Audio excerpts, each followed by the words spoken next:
Autoline Network just interviewed Casey Boyce, Vice President of Automotive at a company called Escalent. They did a very comprehensive market research into car buyers and knows who loves electric vehicles and who hates them. Today, we're going to watch a very fascinating segment in the video where they answer the question of whether the negative media has created car buyers to become anti-EV, and very surprisingly, 42% believe EVs are moving in a positive direction. There's one very powerful suggestion on what is needed to get more people to buy EVs, and it's actually very simple. I've got Jeff Lutz with us, and he's an ex-C-level supply chain executive and chief quality officer at multiple Fortune 100 companies. Welcome, Jeff. Great to be with you, Herbert. This is a fun topic. Great. Thank you. So this one, I love it when we see Autoline interviews of experts in their field. And this one's going to blow people away, I think. Maybe not blow them away, but it will change their minds a bit of what the expectations are. Let's start with the first clip and get your reaction to it. Just one follow-up on that. I've talked with a few other data trackers. JD Power in particular, one of the gentlemen who I speak to regularly, said that he saw a big shift last spring that also coincided with what he saw happening in the mainstream media. And for several years, mainstream media seemed to be just lapping it up. EVs are the most wonderful thing in the world. And yet, about that time, I noticed the same thing. I've heard it from other people. Suddenly, a lot of the Newsweeks or Entertainment Tonight, all these places suddenly started picking up on the negative propaganda, wherever it came from. And he started seeing a data shift, a fairly rapid shift in some segments of the market going from either EV pro or EV neutral to, in some cases, very harshly anti-EV. Did you see something like that? We didn't see something that's quite as stark as what you described. So certainly we've seen, some of that tone shift in the mainstream media, but what we see is that most people don't pay attention to the media the way that probably the four of us do. We might as well.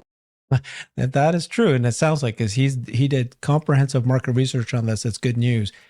Two questions for you. So obviously, why did the media turn on electric vehicles? And then what are you thinking about his response that people don't listen to the media?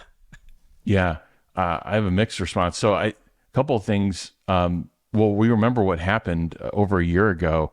There was still this mystery of the competition coming, and the competition's coming. That was when the Tesla stock price was marching up. Remember last year, we had the supercharger announced. We had a number of things happening. Even as EPS was declining between, I think, May and July, the stock doubled from, the high 150s to nearly touching 300. But just for that point in the few years prior, it's, this is great for now for Tesla, but, the competition's coming. And what happened last spring and summer is both Ford and GM CEOs came out on the record and said, hey, we're not getting the profitability in this next round of EVs, especially under 40,000. In fact, under 40,000, we don't see a path to profitability this decade. And then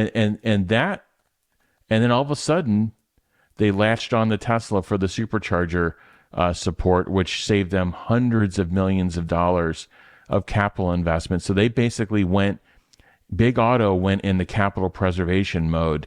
And therefore, they started moving their ads. Remember, even the Super Bowl before this prior one, there was EV ads all over the place. They realized that they did not have a path to profitability. They switched their ad spend away from EVs. They switched their capital plans away from EVs. And then over the next 6 months, there was ensuing announcements of, we're taking these things down. Remember, they had the Cadillac Lyrics out there. They had the Mustang Mach-E's. They had the Ford F-150s. And they saw the inventory building from the 40-day level to the 70-day level.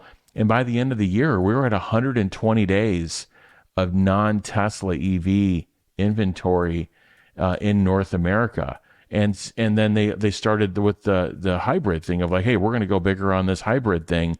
We're not going to spend on EVs. So all this coincided together. So there's no money for because they couldn't make money selling EVs. Then they weren't going to put ads against EVs, which there was no money then for media. So this gentleman from, I think it's Headlight News was talking about, there was a tone shift in the media. The money left said, hey, we're not going to be spending on EVs. In fact, start changing the tone on EVs. Here's our talking points. we're going away from EVs, we're stretching out our plans to transition, we're doing more hybrid, and boom, that happened. Now, I don't know if I agree. I mean, we'll hear some more stats later in the next clips. I don't think everybody's ignoring the media.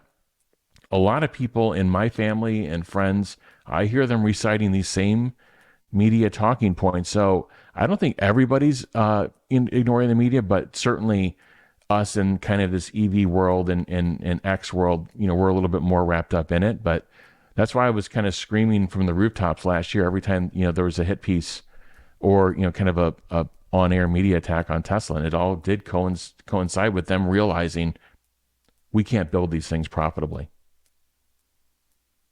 That's why this is good to do this comprehensive market research. And you're right? There's segmentations. And this is what's surprising. The next clip is very surprising in terms of the percentage of people that surprisingly believe EVs are moving in the right direction, 42%. So, but you're right. I mean, you can't say that people are not listening to this. My own anecdotal, friends and family who know nothing and don't follow things, they always ask me questions. Have you heard of this? Have you heard of that? Yeah. They've heard it. Yeah, and even if they just hear the headlines, yeah. right? That's all they hear. And I think, Herbert, sorry to interrupt, I have audio. I think it's a little bit more pervasive in the more rural areas, or certainly in the middle of the country where, you have to go a few miles before you find a friend or a family member with an EV. On the coast, I mean, I think in California, 1 in 4 people are own an EV. And so therefore someone in your circle is and they can give you the firsthand information. They can kind of, drown out the media news. But if you're in, wherever, like in the middle of the country, your only source of information may be the media. And if it's all negative, you're not going to necessarily be plowing your way through, and to get one and try it. Yeah. Okay. Let's take a look at a second clip. This is very good information this guy's sharing. Really the only parts of the population that are kind of, they aren't even really moving more negatively. They're just staying in sort of a negative, perception of EVs is the older customers and truck and tenders, which there's a fairly high overlap between those two groups. Yeah. But that's kind of where we're seeing that negative sentiment. And we ran a study actually at the end of last year because, as we all know, the industry press was talking about, oh my gosh, EVs are never going to sell. The days of growth are over. The sky is falling. And we wanted to see whether consumers were picking up on that, right? Like we're all talking about it. Right. And what we found is consumers weren't seeing it. So, 42% felt like EVs were moving in a positive direction. You had another 30 or 40% that were saying, they're kind of the same way that they were, and only a few that were saying that they're moving in a more negative direction. Consumers were saying automakers are selling as many as they can make. Automakers are making a profit on every EV. All of these things, we can dissect a little bit in terms of whether it's true or not. But in terms of the consumer psyche, they're kind of looking at it and saying, yeah, no, it's kind of full steam ahead here. That's good news for us, I guess. What's your thoughts on that? You're on mute. Sorry, Herbert. Yeah, the surveys do say that, while we have, I think we ended the year at 9% adoption, every survey I've run shows 30, 40, 50% of people, their next auto purchase, they want it to be an EV. So, yeah. And that to me tells me the adoption rates are going to march on, unless there's some really bad information that's put out there or something materially changes. So I agree, but I do think these things take a little bit of time to set in. So I wonder if he reran his survey. I don't know if he did this at the end of last year or he just did it recently. But if he continues to rerun it, and where it's at, because a lot of automakers have squarely put the brakes on new EV production, and they're in the lab working on their next vehicles. So I think we're going to see, and this year will be an interesting year, and I think they may talk a little bit about some of the estimates later in the year. But this should be a very interesting year, especially in, I'd say, North America. But really, all the regions kind of have their own thing going on. But I think in Europe and In China, there's a little bit less information on EVs, and the adoption rates are much higher. Whereas in the US, we'll see if we get the 10% adoption rate and the SAR is 15 million units. We would go from 1.1 and change last year to 1.5. So let's see what happens. Right. So it's very important for us to, like you said, break down the segmentation, right? China, it's done deal. Everybody's buying electric vehicles. I think they're definitely at 30%, but they're fast moving to 50% PHEVs, right? Just if you combine a hybrid plus electric vehicles, it's now 50%. They are so pro EV there. There are incentives. So that one is not an issue for China. Europe also, they made a huge push. All the governments were funding it early. Now they slowed down because of economics, macro that they're facing, but that's a done deal there too. US though, it's very unique, right? Because we're still at the 9-10% level. And now the local automakers, the domestic ones, they're going to go hard on hybrid. And so I am kind of worried that there's a role that media could play to just shape the thinking of the consumers. But like you said earlier, it's like when you have California 1 in 4, not an issue. But it's like this guy says, I think he might have already said, or I read it, I heard him say something like, if it's in some rural state, 1% have bought EVs, then they're going to just listen to the narrative and they'll believe that that's true. So yeah. So I'm a little worried. What do you think? Do you think that the domestics could actually push hard and convince everybody that hybrids is the way to go? They certainly have the ability to slow it down. So we'll have to see what happens. I think the awareness of the $7,500 credit is really getting out there now. Remember, when these things start, by the way, it didn't start January 1st. A lot of the Tesla locations really couldn't process that until 3 or 4 weeks into the quarter. Remember, we're still in that quarter right now. I think people don't understand that. So as that awareness builds, I think that's going to help. I think as the new Model 3 ramps up, I think it's probably running, at a better run rate now than it did in the beginning of the quarter when they launched the product. So as that product ramps up, I think it's going to help because it's at a really good price point again. And then you've got, and then Tesla's now advertising even on Facebook, 3 billion active, global users. And so I think the thing we've been talking about is, do people understand that you can get the highest, volume selling car, the best car in the world, basically for value per dollar, starting at $36,000? How many people actually know that? The 4 in 4 people in my family that are in the process of looking for a new car all said they want to go EV. None of them knew that. They all thought Teslas were $60K plus. You're not doing a good job on Thanksgiving dinner then. And it's not, apparently I'm not on YouTube enough and they're not watching me enough to understand it. So if you're out there watching and you haven't made the right decision, shame on you. Yeah.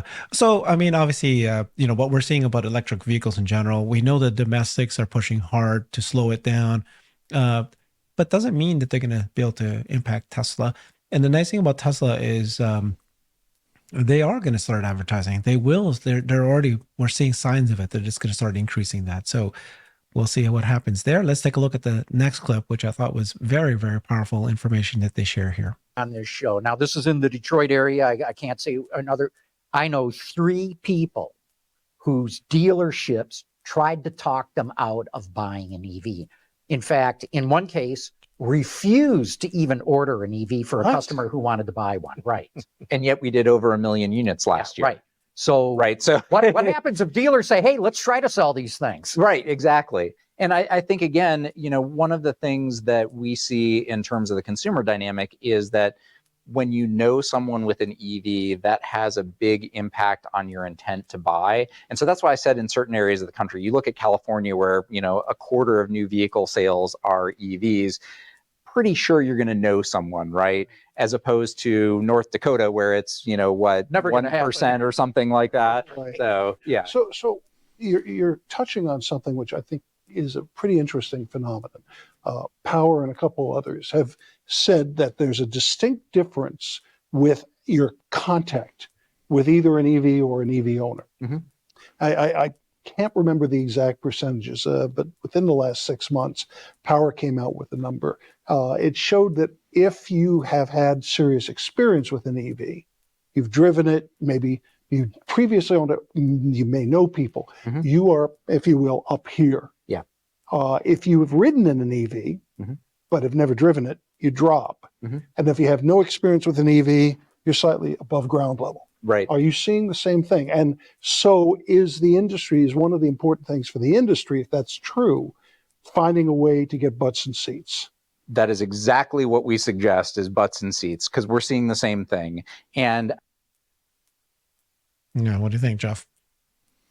I've been saying this for a long time that, and Tesla, by the way, Tesla promotes this with their referral program, scheduling test drives. They make it so easy to schedule a test drive, even easier than any traditional auto dealer. If you can find a Tesla service center, they make it very easy to and then once people experience it, a lot of people get hooked. I got hooked over 11 years ago when I did my first test drive of the Model S. I was immediately hooked. I ordered the same day, and I entered Tesla stock the Monday, and it's a very special experience. Whatever class of car you're coming from, and whatever class of Tesla car you're getting into, it's going to be a meaningfully better experience for the value per dollar. And they talk a little bit more about it, in the episode about this, but that's the key thing with EV. Nobody's really looking at 0 to 60 times per se. I mean, I do, but some people don't. But just that feeling of zero latency with the accelerator, the one pedal driving, and so forth. So yeah, the butts and seats thing, I think, is very important, and that's where I think that's where the advertising is very important for Tesla, because where they can't reach word of mouth, where they don't have the 1 in 4 people owning an EV, like in California, you've really got to find a way to reach out and grab a hold of people.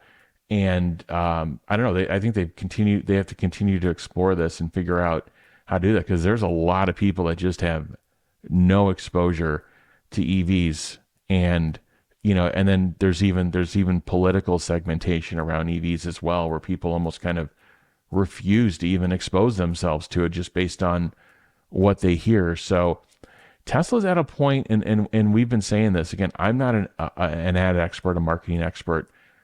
I'm certainly someone who's an expert in data and acquiring data, and I think they should be acquiring data on awareness of their product, their pricing, the ease of use, the ease of charging. 3 questions. They should be acquiring awareness, and I think what they'll find is in California, you're going to have tremendous awareness of the advantages of EV. And then when you get into, pick a state, Tennessee, nothing wrong with these states, but even parts of like central Illinois, I'm in Illinois, the awareness level is going to drop off the map completely. Teslas are these very expensive things to them. Only luxury people, only the rich buy, only the luxury. It's a luxury. It's a second car to some people. So this is where the butts and seats thing, I think, is important. This is where I think we're seeing Tesla come full circle and starting to increase advertising. And it's this whole concept. There's a book of like, who moved my cheese, or, what got you to this point won't get you to where you ultimately want to go. I think what got Tesla to this point, and by the way, I'm not a fan of like everybody who wanted an EV got one. I don't think that I don't subscribe to that. I don't think we're even close to that. EVs are really only penetrated, I think, in 22 to 25% of countries globally.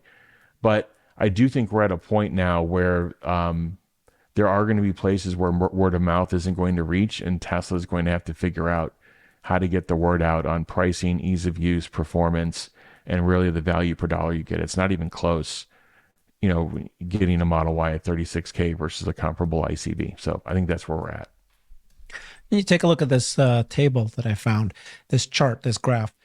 Tell me what you think. So basically it says here, electric vehicles and hybrids surpass 16% of total 2023 U.S. light-duty vehicle sales. So 16% are electric vehicles and hybrids, but they're broken down, of course, by hybrids, battery electric, and plug-in hybrids. Battery electric looks around 7%, right?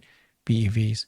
So the problem is so this is the US, right? The US, you can see that the adoption is going up Problem is not quite yet there because you're only at 8%, 7% of BEVs in the US. I mean, it's not yet a tipping point where enough people will be able to get butts and seats, be able to know it exists. It's still a little, it's significant. It's over 5%, but not yet there. So I think the US might have a longer time to finally catch up. But where you're going to see the rest of the world is just going to just exponentially get way past, like they're just going to be 50%, 60%, 70% within a couple of years. What do you think is going to happen to the US? And, with the domestics pushing hard, this could actually be a critical moment. Yeah, and I'm not a huge fan of getting into deep political discussions, and I'm not a fan of the current folks in charge. But what they've done with this EV legislation has really helped. I mean, I think before that legislation, I thought the U.S. was in a really bad spot and could have gotten potentially worse. We have a fighting chance now with our leadership in EV manufacturing with Tesla, although China as a country is crushing output and exports on EV. We at least have the number one EV manufacturer by technology and even most quarters by volume here. I think we would have been in a much worse spot without that legislation. So I think in the U.S., this legislation really needs to take hold. This is the first time it's been, at point of sale, easy to use. The problem with the legislation, though, is it's also awarding hybrids almost on equal footing in some respects. And there's some issues, too, with the legislation. It's not perfect. No legislation is. But it's rewarding, product made in Mexico. Again, nothing against the country of Mexico. But if you want to drive labor and drive EV exports out of the U.S., you should honestly only be incentivizing product that's manufactured here. So what you have happening is 2 years ago when this legislation was on the cusp of being passed, you had loans going out, you had from the Department of Energy, you had everybody saying, I'm going to build a battery plant here, here, here, here. And then they realized that they weren't quite, it goes back to the beginning of our conversation, Herbert, they didn't have the recipe down for unit economics to make anything profitably. So even erecting these massive battery plants and getting everything up and going, they still would have been at worst break even and really dragging down the rest of their ICE business. So they've slowed down. So non-Tesla has slowed down. So what Tesla has to do is, honestly, Tesla's going to continue growing. That 8% in the US, most believe it's going to be 10% this year. That's 25% growth if you think it was at 8% last year. So that's still a very healthy growth. ICE plus hybrid is going to be in net decline year on year in the US. So there's still growth. It's still good. I think it could be much higher. Again, if we had more of the media support and we had legislation that was a little bit more targeted to EV and not just EV plus hybrid, and I think that would be better. But I think we're at a very critical point now in the world with the manufacturing and supply chain of EV go deeper beyond assembly. It's really critical that we ramp these resources up here. We can't let another industry, remember the whole microelectronics industry was basically offshored, 2 decades ago, and smartphones, tablets, everything, no proficiency here basically in the US, and TVs, everything like that. This would be another in medical. This would be another major industry we would lose if we don't focus and we don't figure this out.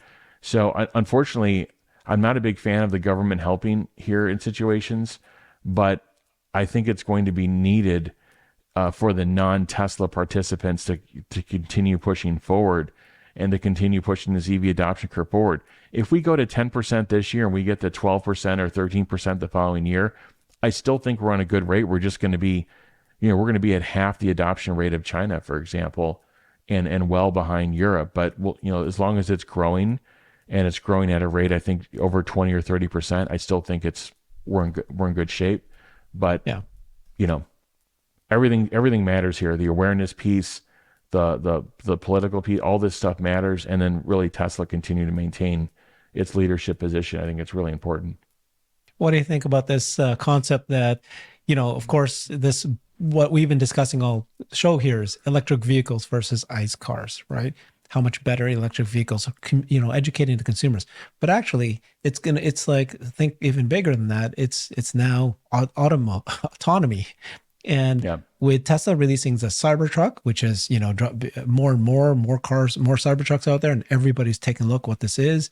And then as they start releasing FSD version 12, it was widely released this weekend, I think, to, I'm sure, over 30% of the 400,000 is now have it, if not even 50%. And very, very quickly, it'll be all of it by next week or two.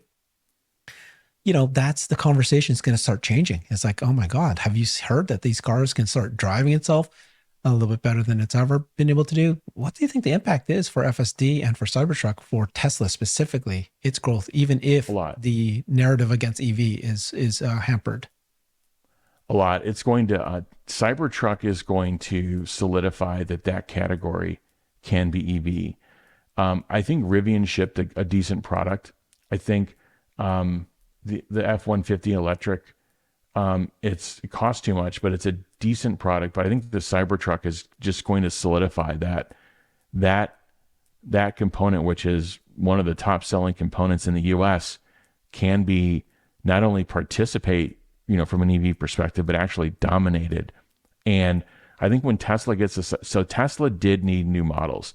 If you know me, my supply chain roots, I've never been a big fan of like, we need more models, we need more complexity. But entering a new category is important. Tesla needed a massive, I think, boost here in terms of a new product. And then don't forget about the new Model 3. Everybody that sits in that thing says it's basically a junior Model S, which, is a $70,000, $80,000, $100,000 car. So I think Tesla's really done it from a new products perspective, but they're not out there yet. There's only 2,000 or 3,000 Cybertrucks, and there's only maybe 5,000 to 10,000 Model 3s out there. So I know we're analyzing this stuff every day, and we want to see it happen, we want to see it explode. It's going to happen. It's going to happen with volume. It's going to happen with scale. It starts with a really good product. And Tesla did that with the Cybertruck and the Model 3 refresh. If you don't have that, which is the situation that the Mustang Mach-E's and the GMs of the world are in with their products, then you can't scale them. You can't scale them from an economics perspective, and you're basically holding yourself back.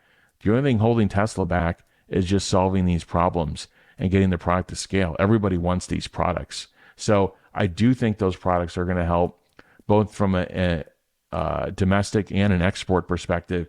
And if Tesla solves autonomy at the price point of about $1,000 or $1,200 per vehicle, and then has their own network infrastructure to manage it, and has the lowest cost per mile of any solution on earth, and the one that's most scalable, I mean, to me, that is going to be the equivalent of them revolutionizing the EV auto industry, if not greater. Yeah, my point though is that even if they don't solve autonomy and robotaxi till next year, 3 years from now, but the improvement of FSD itself, the experience of FSD, that word would get around, and that may be enough for sure to at least have no demand issues for Tesla, like in the US. And it may drive, definitely may drive demand on just buying vehicles. Very likely will. Okay, thank you so much, Jeff. That was a great conversation. Appreciate your feedback there. Follow Jeff on X at the Jeff Lutz. Thanks, everybody. I've created a website that is the most comprehensive resource for the Tesla investor. Please check it out. Simply go to my website at herbertong.com.